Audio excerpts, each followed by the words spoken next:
ଖୁସି ଅଳ୍ପ ସମୟ ପାଇଁ ଆସିଥାଏ, କିନ୍ତୁ ଧୈର୍ଯ୍ୟ ସବୁଦିନ ପାଇଁ ଖୁସି ଦେଇଥାଏ। ତେଣୁ ଆପଣଙ୍କର ଯେତେବେଳେ ବି ଖରାପ ସମୟ ଆସିବ, ଧୈର୍ଯ୍ୟ ଧରନ୍ତୁ ଏବଂ ସମୟକୁ ଅପେକ୍ଷା କରନ୍ତୁ। ଦେଖିବେ ସବୁକିଛି ଠିକ୍ ହୋଇଯିବ। ବେଳେବେଳେ ଲାଗେ ଯାହା ବିତି ଯାଇଛି ତାକୁ ଭାବିବା ବୃଥା, କିନ୍ତୁ ସତ ଏହା ଯେ ବିତି ଯାଇଥିବା କଥା ହିଁ ମଣିଷକୁ ଠିକ୍ ନିଷ୍ପତ୍ତି ନେବାରେ ସାହାଯ୍ୟ କରିଥାଏ। ଯେଉଁମାନେ ଆପଣଙ୍କୁ ବିପଦରେ ପକାଇଛନ୍ତି ସେମାନଙ୍କୁ କେବେ ଭୁଲନ୍ତୁ ନାହିଁ। ଭବିଷ୍ୟତରେ ସବୁବେଳେ ସେମାନଙ୍କଠାରୁ ସତର୍କ ରୁହନ୍ତୁ। ଯେଉଁମାନେ ବିପଦ ସମୟରେ ଆପଣଙ୍କର ହାତ ଛାଡ଼ି ଦିଅନ୍ତି ସେମାନେ ଆପଣଙ୍କର ମିତ୍ର ନୁହନ୍ତି। ଭବିଷ୍ୟତରେ ସେମାନଙ୍କଠାରୁ କୌଣସି ଆଶା ରଖନ୍ତୁ ନାହିଁ। ଯେଉଁମାନେ ବିପଦ ସମୟରେ ଆପଣଙ୍କ ସାଥିରେ ରୁହନ୍ତି, ଆପଣଙ୍କର ମନୋବଳ ଦୃଢ଼ କରନ୍ତି, ସେମାନେ ଆପଣଙ୍କର ପ୍ରକୃତ ମିତ୍ର ଅଟନ୍ତି। ସେମାନଙ୍କୁ କେବେ ଭୁଲନ୍ତୁ ନାହିଁ। ମଣିଷ ସହିବ, ହେଲେ ସେ ମୁହୂର୍ତ୍ତକୁ କେବେ ଭୁଲି ପାରିବନି ଯେତେବେଳେ ତାକୁ ନିଜ ଲୋକଙ୍କର ଆବଶ୍ୟକତା ଥିଲା, କିନ୍ତୁ ସେମାନେ ତାର ସାଥିରେ ନଥିଲେ।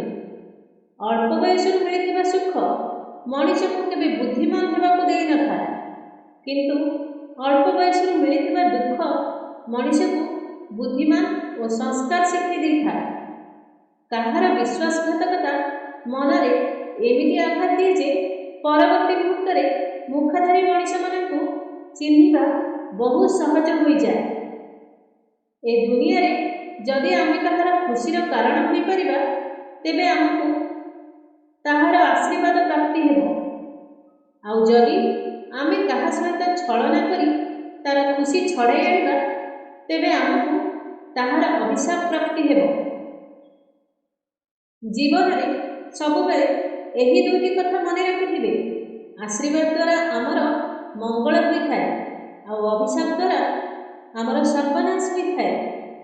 ରାଗ ଗୋଟିଏ ଏମିତି ଜିନିଷ ଯାହା ଆସିଲା ବେଳେ ଏକା ଆସିଥାଏ, କିନ୍ତୁ ଗଲାବେଳେ ନିଜ ସହିତ ନିଜର ବୁଦ୍ଧି ଆଉ ଇଜ୍ଜତ ଦୁଇ ଜଣଙ୍କୁ ନେଇ ଚାଲି ଯାଇଥାଏ। ତେଣୁ ରାଗିବା ପୂର୍ବରୁ ଥରେ ନିଶ୍ଚୟ ଭାବନ୍ତୁ। କିଛି କଷ୍ଟ ମଣିଷକୁ ପଥର କରି ଦେଇଥାଏ, କିଛି ଭୁଲ ମଣିଷକୁ ପ୍ରକୃତ ଶିକ୍ଷା ଦେଇଥାଏ, ଆଉ ବାସ୍ତବତା ପ୍ରତ୍ୟେକ ମଣିଷକୁ ବଦଳି ଦେଇଥାଏ। ଜୀବନରେ ଆଶା ହିଁ ଦୁଃଖର କାରଣ ହୋଇଥାଏ। ଯାହା ଆପଣଙ୍କର ଭାଗ୍ୟରେ ଅଛି ତାହା ଦିନେ ନା ଦିନେ ନିଶ୍ଚୟ ମିଳିବ, ଆଉ ଯାହା ଆପଣଙ୍କର ଭାଗ୍ୟରେ ନାହିଁ ତାହା ପାଖକୁ ଆସି ମଧ୍ୟ ଦୂରେଇ ଯିବ। ବେଳେବେଳେ ସବୁ ଦୁଃଖ କଷ୍ଟ ଲୁଚେଇ ମୁଁ ଭଲ ଅଛି ବୋଲି କହିବାକୁ ପଡ଼ିଥାଏ, କାରଣ ଅକୁହା ଦୁଃଖକୁ ବୁଝିବାର କ୍ଷମତା ସମସ୍ତଙ୍କ ପାଖରେ ନଥାଏ। ଅତୀତକୁ ଅଧିକ ମନେ ପକାଇଲେ ଆଖିରେ ଲୁହ ଆସିଯାଏ, ଭବିଷ୍ୟତକୁ ଅଧିକ ମନେ ପକାଇଲେ ମନରେ ଭୟ ଆସିଯାଏ। ତେଣୁ ବର୍ତ୍ତମାନକୁ ହସି ହସି ଉପଭୋଗ କରନ୍ତୁ, ନିଜେ ହସି ଅନ୍ୟମାନଙ୍କୁ ହସାନ୍ତୁ। ଦେଖିବେ ଜୀବନରେ ଆପେ ଆପେ ଖୁସି ଭରିଯିବ। ଯେତେବେଳେ ଜୀବନର ଚଲାପଥରେ ସବୁ ରାସ୍ତା ବନ୍ଦ ହୋଇଯାଏ, ଭଗବାନ ନିଜେ ଗୋଟିଏ ନୂଆ ରାସ୍ତା ତିଆରି କରିଦିଅନ୍ତି। ସେହି ସମୟ ପର୍ଯ୍ୟନ୍ତ କେବଳ ଧୈର୍ଯ୍ୟ ଆବଶ୍ୟକ।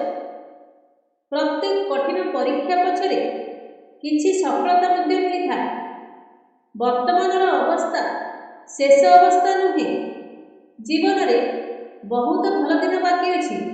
ତେଣୁ କ୍ଷଣିକ ଦୁଃଖରେ ବିଚଳିତ ନ ହୋଇ ନିର୍ଭୟରେ ସାମ୍ନା କରିବା ଉଚିତ।